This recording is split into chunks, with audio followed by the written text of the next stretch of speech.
נוסעים על צירים שפתחו D9'ים, ומסביב בתים הרוסים. לא ראינו, אני לא יצא לי לראות מבנה אחד לא פגוע.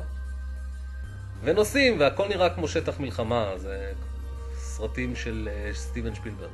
באמת, דיונות, בתים הרוסים, שום שביל ושום אדם, אין נפש חיה. הכינו אותנו באמת למציאות מאוד מאוד מאיימת.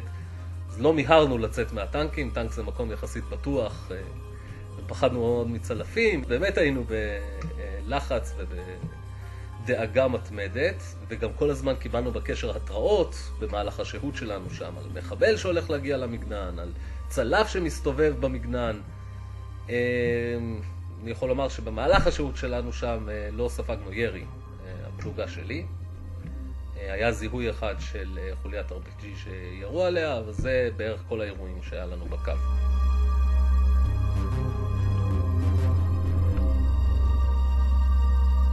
ושוב, לא היה ירי.